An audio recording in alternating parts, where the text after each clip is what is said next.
안녕하십니까 성도 여러분. 오늘은 제13과 둘째 날입니다. 6월 20일 월요일 말씀의 제목은 애굽에 정착한 야곱이라는 제목으로 함께 말씀을 나누겠습니다. 말씀 나누기 전에 기도하겠습니다. 하늘에 계신 아버지 하나님, 오늘 제게 또 귀한 말씀 주셔서 야곱의 인생의 말년을 통하여 그가 그 인생을 얼마나 현명하게 살기 위하여 노력하였는지 깨닫게 하시니 감사합니다. 또한 더불어 요셉을 미리 준비하게 하셔서 한 나라의 왕의 마음까지도 움직이신 아버지 하나님, 우리가 이 세상의 마지막 삶을 살아가는 모든 과정 속에서 참으로 지혜롭게 그리고 하나님의 백성으로서 아름다운 삶을 살 수 있도록 도와주시고 세상에 물들지 않으며 주님 오신 그날을 위하여 이 땅에 우리의 마음을 두지 아니하고 하늘을 더 간절히 사모하는 당신의 백성들, 교회들 될 수 있도록 인도하여 주시기를 예수님의 이름으로 기도합니다. 아멘. 예, 감사합니다. 이제 드디어 야곱의 70명의 가족들이 애굽에 들어가서 정착을 하게 됩니다. 이제 정착을 하는 과정에서 요셉의 지혜가 번뜩이는 것을 보게 됩니다. 세상의 그 어떠한 우상을 숭배하는 사람들의 궁정 속에서 자신의 가정이 신앙적으로 위태로운 삶을 살지 않기 위하여 무던히 노력한 요셉을 볼 수 있습니다.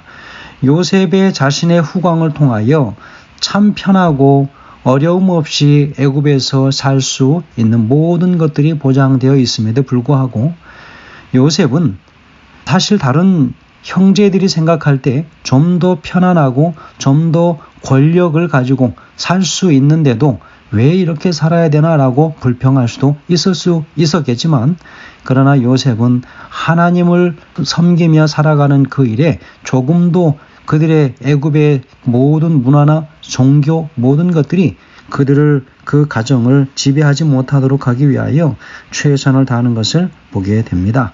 브엘세바, 바로 가나안 땅과 애굽의 가장 큰 접경지에 이르렀을 때 그 가정이 모여서 희생제사를 드립니다. 예배를 드리게 되지요. 예배를 드리고 그 밤중에 하나님께서 이상 중에 나타나십니다. 그리고 나서 떠나라고 이야기하지요. 창세기에 11장 말미에 보면 하나님께서 아브라함의 가정을 떠나라고 이야기하시는 것을 볼 수 있습니다. 그래서 12장에서는 구체적으로 이제 가나안 땅으로 떠나라고 이야기합니다. 마치 그 말씀은 하나님의 백성들을 자신들이 살던 그곳을 떠나라고 할 때에 과연 그들의 마음을 깨끗하게 정리하고 정말 하나님의 명령에 순종하여 갈 수 있는지를 또 시험하게 되지요. 아브라함에게는 가나안 땅으로 가라고 하였죠. 약속의 땅이었습니다. 그런데 야곱에게는 애굽으로 가라고 또 명령하시는 것입니다. 왜 그랬을까? 아브라함이 애굽으로 내려갔을 때는 참으로 큰 어려운 곤경을 만나서 또 새로운 교훈을 깨닫게 하시고 가나안으로 돌아오게 하셨는데 왜 지금은 하나님께서 이 가정을 애굽으로 보내시는? 바로 그 이유는 하나님의 남은 백성들이 이제는 구원의 날에 이 세상의 모든 사람들에게 올바른 삶의 방식과 그리고 하나님을 섬기며 살아가는 그 모든 구원이 약속된 그 삶이 무엇인지를 삶의 원칙으로 세상에 제시하기 위하여 바로 이 가정을 보내시고 또 이 땅에 살아가는 지금 이 시대의 마지막에도 당신의 백성들을 그렇게 부르시고 사용하실 것이라고 하는 사실을 오늘 말씀을 통하여 가르쳐 주고 있습니다. 여러분, 하나님께서 우리가 살아가는 이 모든 곳에서 우리가 정착하여서 마음을 붙이고 정을 들이고 살아가는 모든 곳에서 내 친척 본토 아비집을 떠나라고 하는 그 명령이 주어질 때 과연 우리는 떠날 수 있는가? 그것이 가나안으로 향하는 땅이든 발걸음이든 그것이 바로 애굽으로 향하여 세상으로 가서 삶의 본을 끼침으로 하나님을 그들에게 증거하며 살으라고 이야기할 때 과연 우리는 갈 수 있는가? 가야 하겠지요.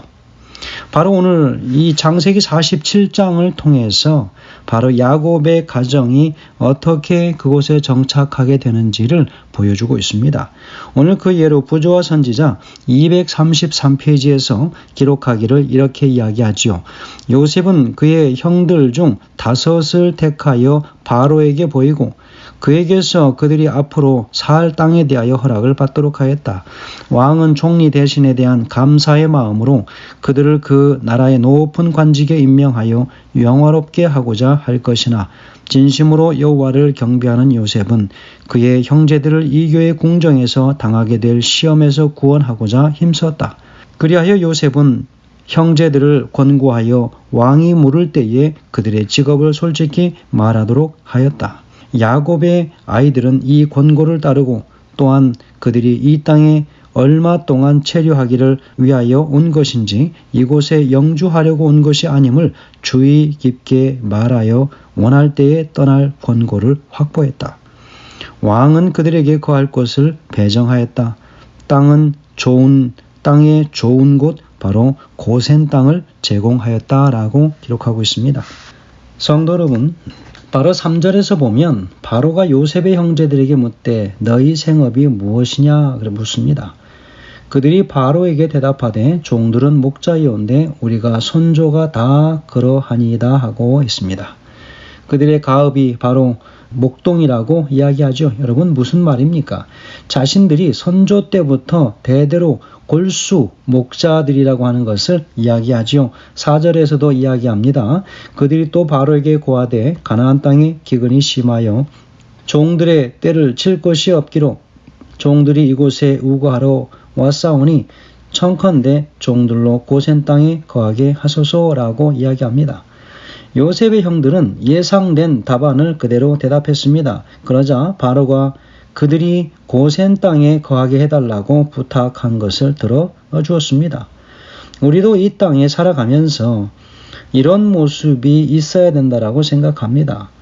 바로 세상이 우리에게 뭘 원하느냐라고 물을 수 있습니다. 세상은 항상 그리스도인에게 뭘 해줄까라고 묻습니다. 그럴 때 야곱의 아들들과 마찬가지로 가장 작은 것을 요구해야 할 것으로 보여집니다. 바로 고센 땅이지요. 사람들이 보기에는 고센 땅은 바로 수도로부터 아주 멀리 떨어져 있는 아주 벽지였습니다. 그래서 이 고센 땅은 특별히 이 전쟁이 많던 그런 시대에 전쟁과는 참으로 무관하게 떨어져 있는 곳이었습니다.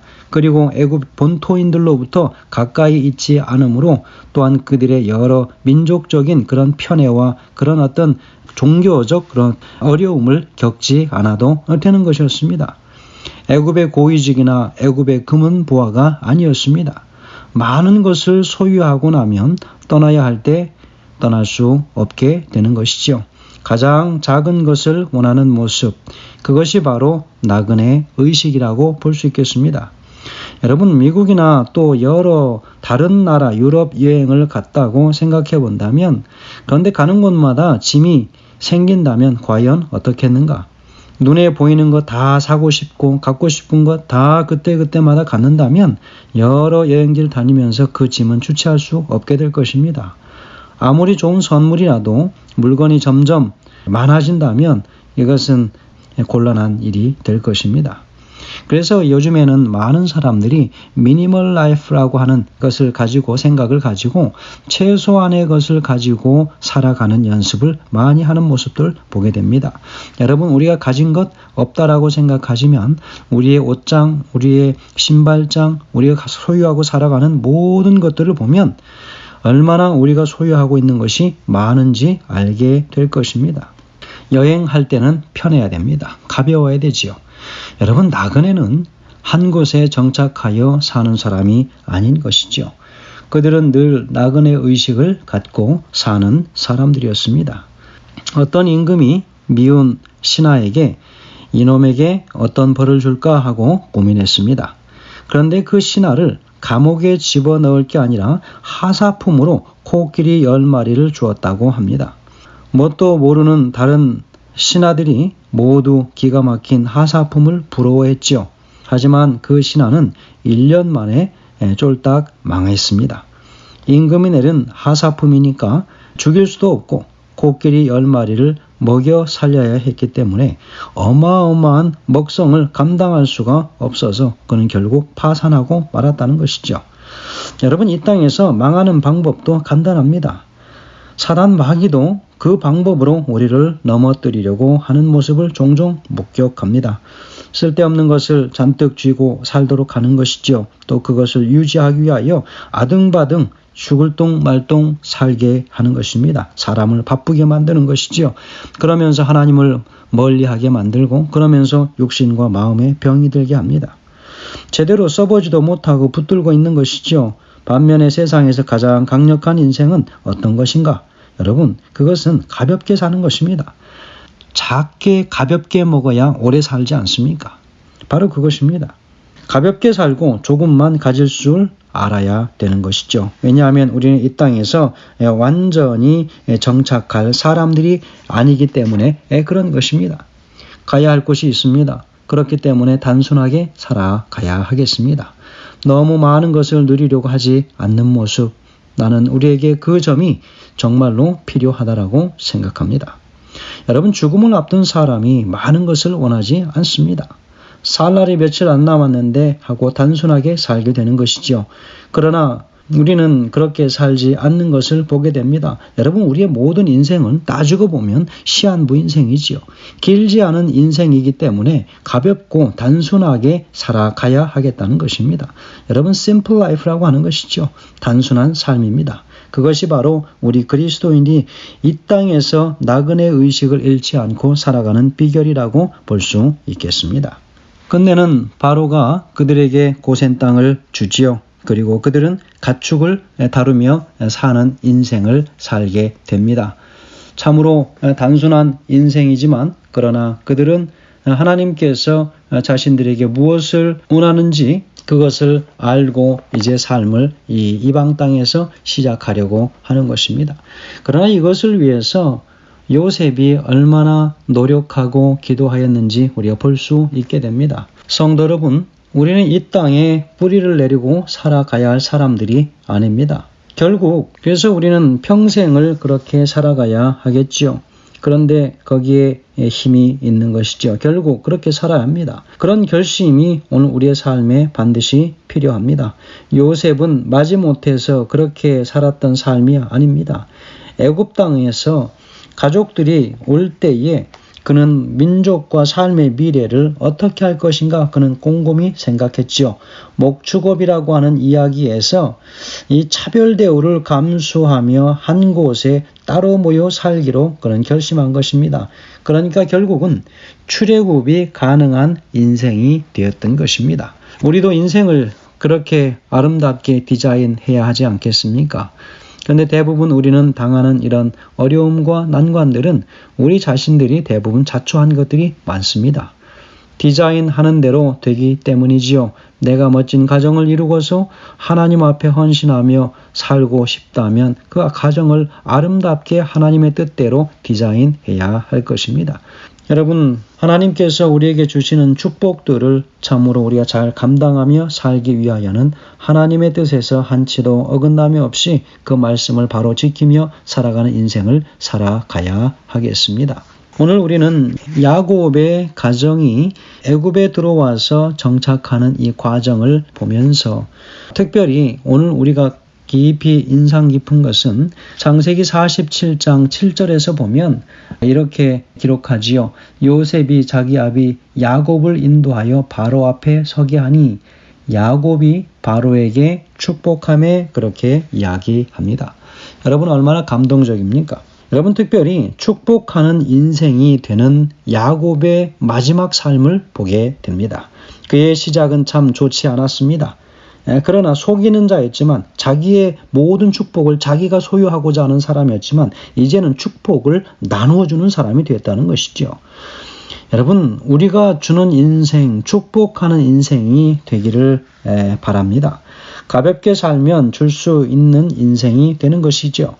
축복할 수 있는 인생이 됩니다.